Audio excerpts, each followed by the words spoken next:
Hello everyone, this is part 2 of chapter 6 Physical Activity and Leadership Training.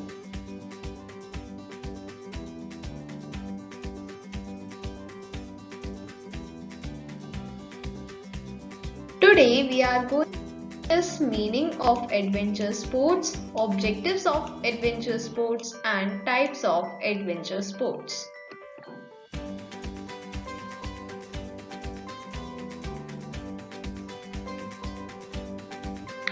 Now, first we need to know what are adventure sports. As their name is suggesting, they are related to adventure. That means thrill. So basically these sports involve extraordinary speed, scaling heights, physical exertion and death-defying stunts. Outdoor sports or activities in which the participant competes in a natural environment more against himself than against others. Actually, in adventure sports, basically we are not competing against other competitors, but instead we are competing against ourselves, and that too in a natural environment. Means we come across the nature by participating in adventure sports. Also, as their name is suggesting, they are adventurous, so there is a high degree of risk, and sometimes this risk is even to the extent of death too, because these are extremely adventurous, but they also provide a thrilling experience to all of us, as there are death-defying feats which we achieve with a sporting mindset. If we have a sporting mindset, a strong control over our mind, then we can surely achieve our target in adventure sports. All adventure sports need a strong mental makeup. Means all the adventure sports need a strong mind and a strong control over the mind. But some of these sports, the adventure sports, require more athletic ability. Means along with strong mental makeup, they also need athletic ability.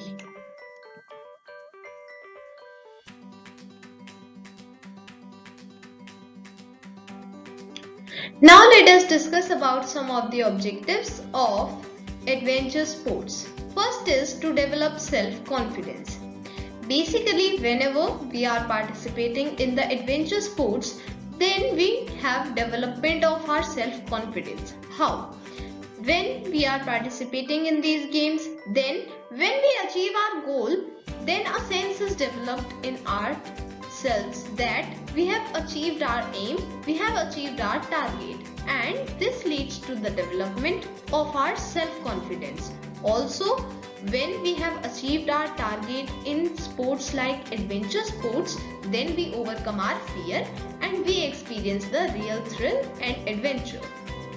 Next is to build concentration. Basically, when we participate in these sports, then we have a lot of experiences we gain through these sports, which continuously tells us or teach us how to build concentration, how to pay attention on specific topics, and this leads to the building of our concentration. Next is bonding with nature. Basically, when we are participating in adventure sports, then most of the sports are in the natural environment, and as we have already discussed that we generally compete against ourselves and not with other competitors, and that too in the natural environment. So this leads to our bonding with nature. To face challenges against odd situations. As the name suggests, they are adventure sports, means they involve thrilling experiences. So they actually teach us how to face the difficult and odd situations in life too. To use abundant energy. Whenever we are participating in the adventure sports, then we use our abundant energy and our enthusiasm in a beneficial way, and it is beneficial for our holistic development.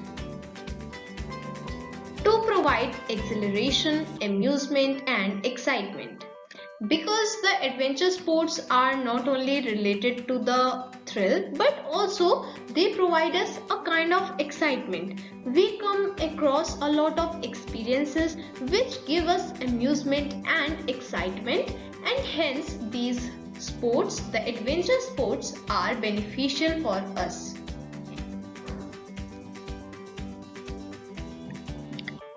To encourage creativity. When we are participating in the adventure sports, then basically we have the same existing techniques, but actually we can develop the stylish execution for the existing techniques too. Means we can use the same techniques but in a different way. So actually in this way our creativity is enhanced. To develop mental and physical fitness. Adventure sports are not only for adventure and thrill, but they also help us to develop mental and physical fitness. Whenever we participate in these sports, then we get relief from stress, tension, which leads to our mental health, and physical fitness is also achieved through these games. To improve social relations.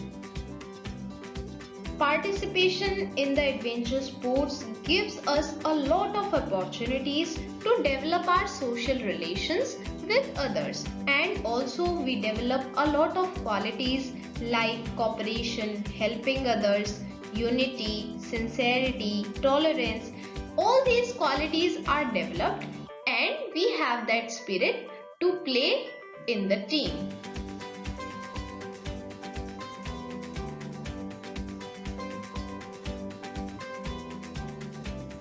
Now there are 6 types of adventure sports: rock climbing, trekking, river rafting, mountaineering, surfing and paragliding. Let us discuss about all of them one by one and in detail.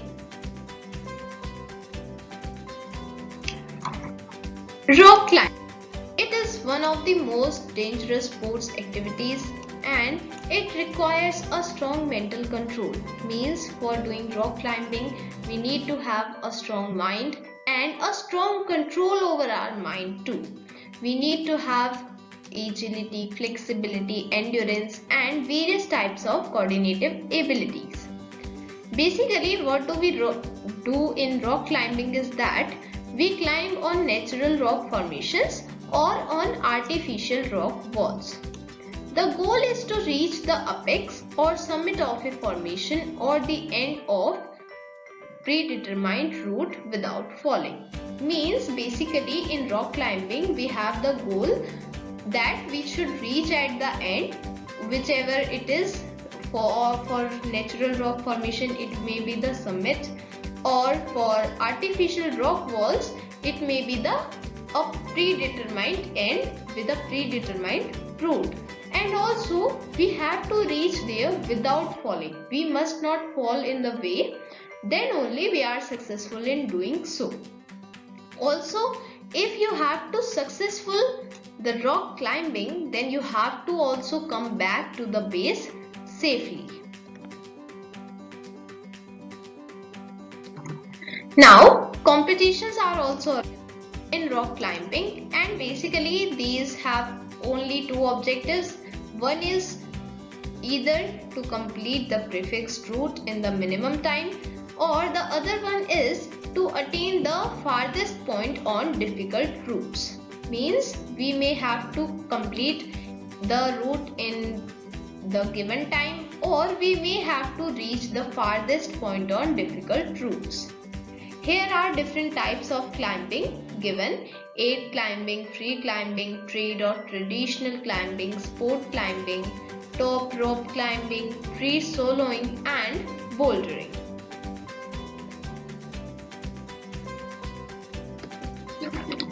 Now is trekking. Trekking is basically a long journey on foot, and especially it is done in mountains. As you can see in the picture, these people are actually doing trekking. Basically this adventure sport, trekking, needs a lot of courage and confidence along with a strong physique.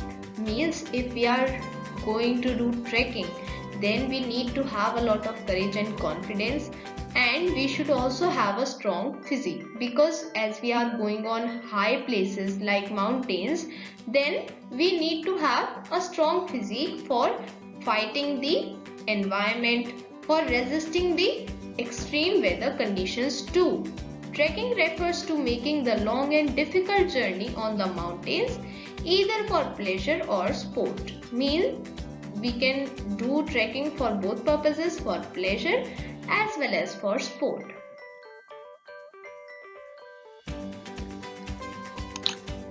Trekking is a part of adventure travel and expedition.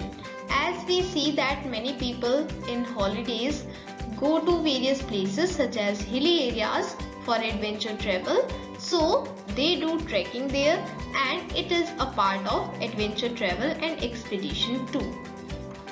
Now, what is the duration of trekking? It can be as less as a day to over a month.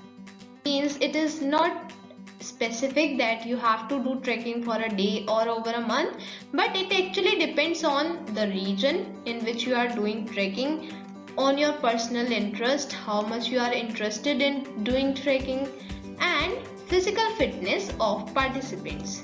If you are not physically fit, then you can of course not do a long trekking like over a month. So it all depends on these three factors.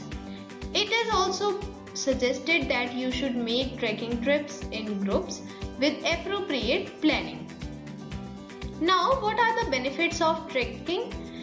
It helps in building self-confidence. We have the development of self-confidence through trekking.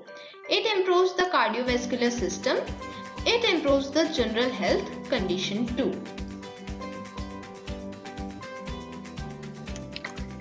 Now, let us discuss about various types of trekking. First is easy trekking. It is basically offered to beginners, and as its name is suggesting, it is easier as compared to other types of trekking.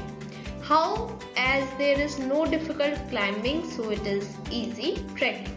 And basically the trekkers who do this type of trekking, easy trekking, enjoy the colorful visuals of the whole series of mountain ranges. Means they are provided very simple paths in which they can trek, and they can also enjoy the view.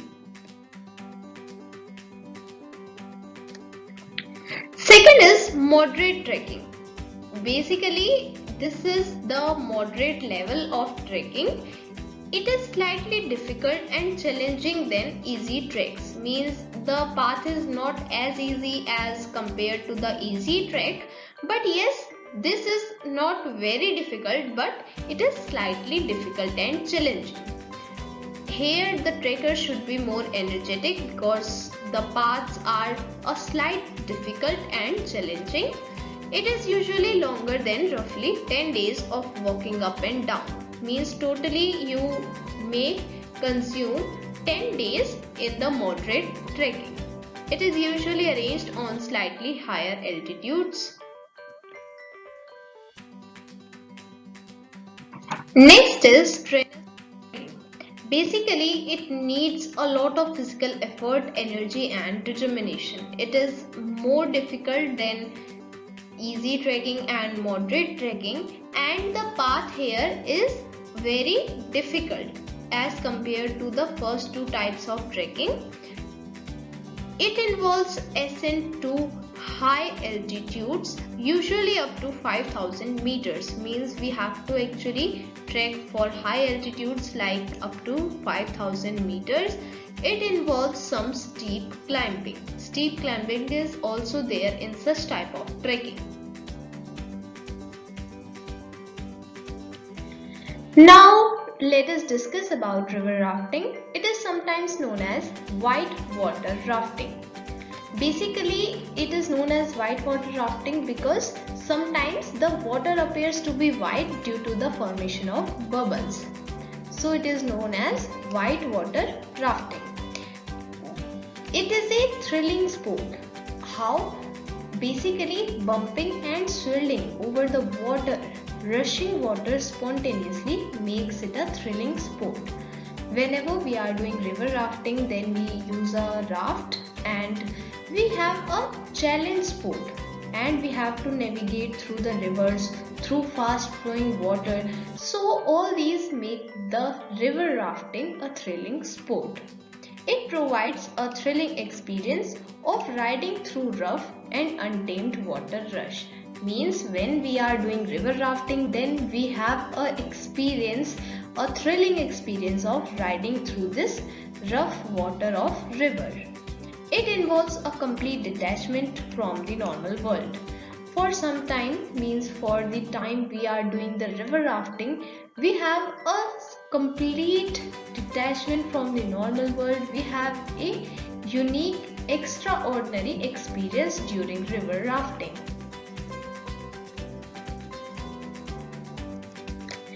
Now, there are various grades of river rafting. There are basically 6 grades. Let us discuss about them one by one.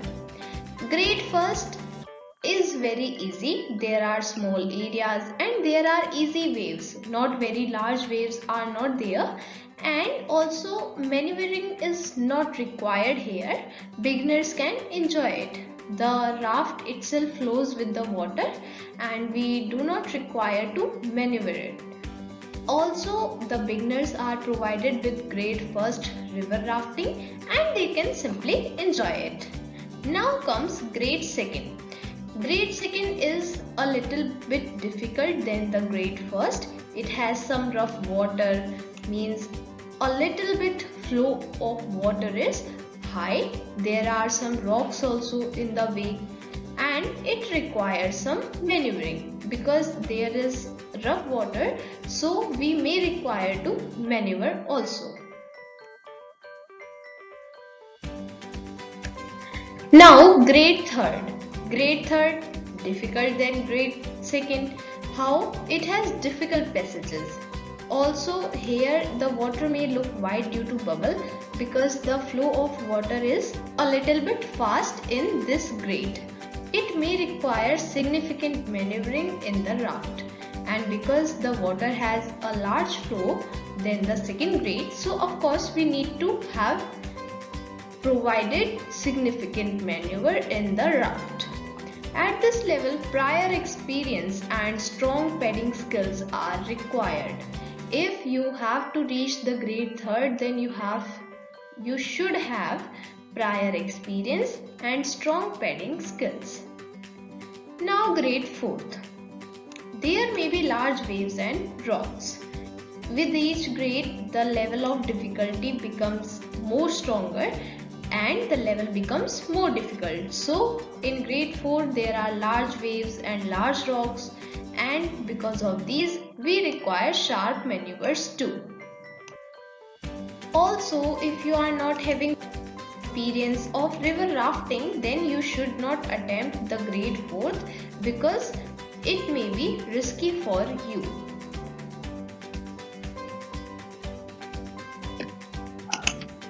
Grade 5th. It is very difficult level because here the waves are large, the rocks are large, and even the volume of water is also very large. So we need to do precise maneuvering here and we need to have advanced experience for it.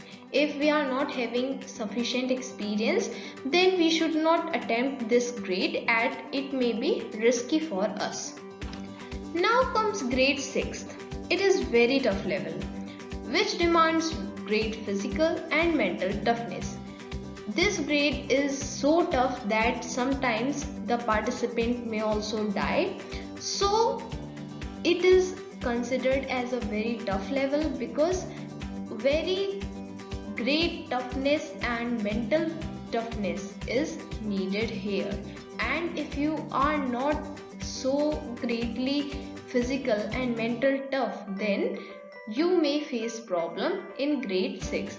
Basically in this stage the rafters face extremely huge waves, and suppose if you have successfully completed this grade, then it is thought that either it was due to luck or it was due to your extraordinary skill.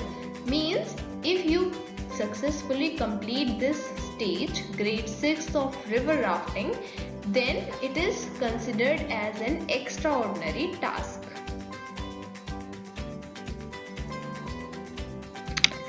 Now, mountaineering is one of the adventure sport which is available for the lovers of high places. Basically, what we have to do in mountaineering is that we have to put hands and our feet onto rocks and ice, and the final goal is to reach a summit.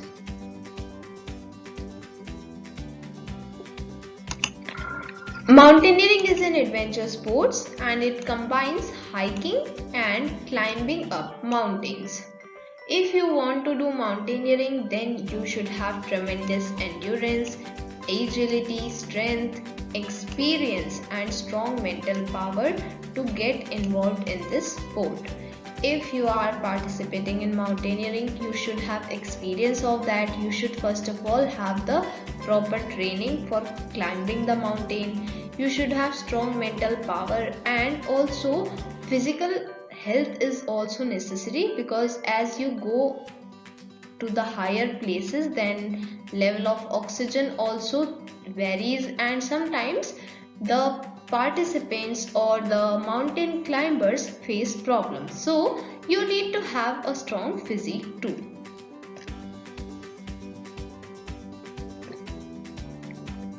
Now, mountain involves rocky or snowy environment. It challenges an individual's capabilities and skills. As we know that mountaineering involves climbing a mountain, so we can expect rocky or snowy environments there. It also challenges our capabilities and skills, because for mountaineering we need to be physically and mentally strong. So of course our capabilities and skills are challenged. It is a great way to be in the lap of nature, and mountaineering is considered as a form of relaxation and exercise. We are mentally relaxed and we become more physically fit. Now there are three basic forms of mountaineering. First is rock climbing. As its name is suggesting, it involves rocky slopes. Snow and ice climbing. It is dangerous as it involves routes with glaciers. The third form is, it combines the first two forms, means there is not any special form, but actually it combines the two forms, means you will find rock as well as snow and ice, and because of this it is the most difficult of the three.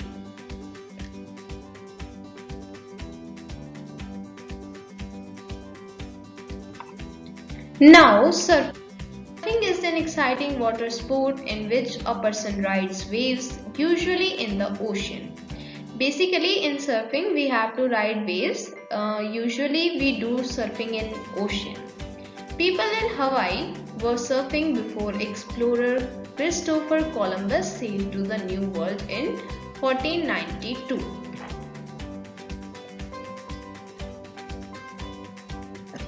Surfing is actually continuing in time, it is not any new thing. All forms of surfing require exact timing and sharp reflexes to stay balanced. There are various kinds of surfing and all of them require exact timing, and we have to do sharp reflexes during surfing so that we can stay balanced. Surfers should be able to anticipate what a breaking wave will do. Means whosoever is doing the surfing, he or she should be able to imagine that what a breaking wave can do. There are 9 aquatic activities that can be classified as surfing. In surfing, the surfer lies, kneels, sits or stands on a board, or sits in a kayak or canoe.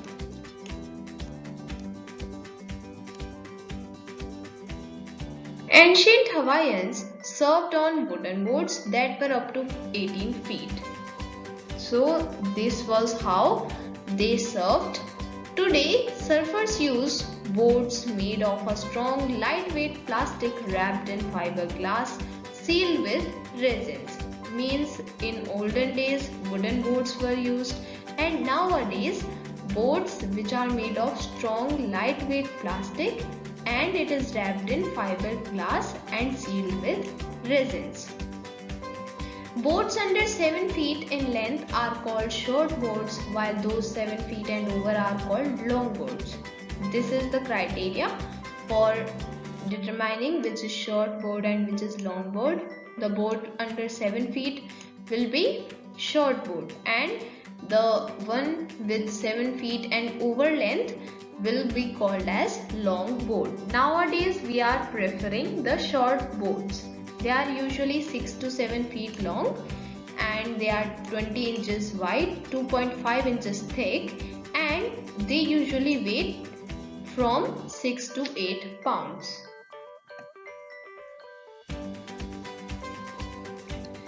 Now, the difference between the expert surfers and the less experienced surfers.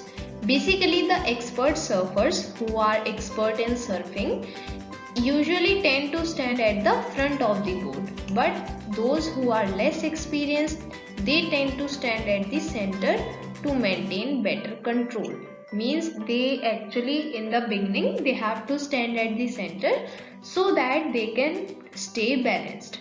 Skilled surfers may perform such difficult maneuvers as 360s. Means if there is a very skilled surfer, he have a lot of experience, then he can also perform the difficult maneuvers like 360s also. Now many surfers are surfing by running on the beach, bodybuilding and body surfing. How do they do body surfing? They enter the water first of all and then they wait for a high wave that starts moving towards the shore. Then they do a scissors kick. What is scissors kick? Basically in scissors kick, they spread their legs apart and then bring them together forcefully in the direction of the shore. This is how they do the scissors kick. Now, what are the benefits of doing surfing? It improves cardiovascular fitness, shoulder, back and legs are strengthened, a good outlet for stress and tension. All adventure sports are very good for relieving from stress and tension. We can spend time outdoors and enjoy the natural environment when we are doing surfing. Body provides a sense of balance and give a knowledge of ways to the surfers.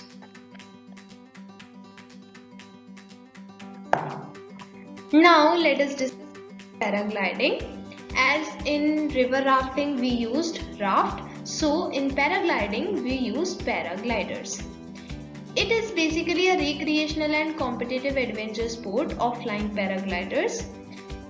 And paragliding is the simplest, fun, safe way to experience flight. Means we can simply experience the flight using paragliding. Now what is paraglider? It is lightweight, free-flying, foot-launched glider aircraft with no rigid primary structure. Means there is no hard structure, but actually it is very lightweight, free-flying and it is launched by foot.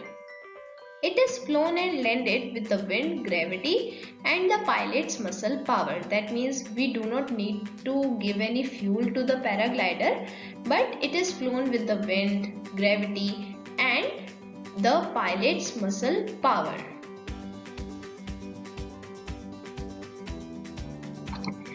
Actually there is a paragliding set and it includes wing, harness and helmet. It weighs less than 20 kilos and easily fits into a backpack.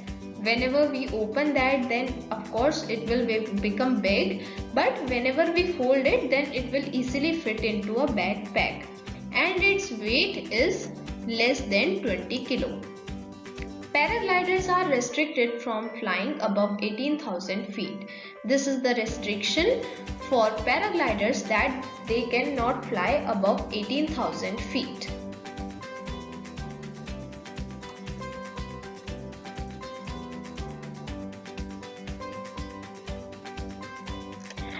So that was all for today. Hope you all enjoyed. We'll meet you soon in the next video. Till then, bye bye. Take care.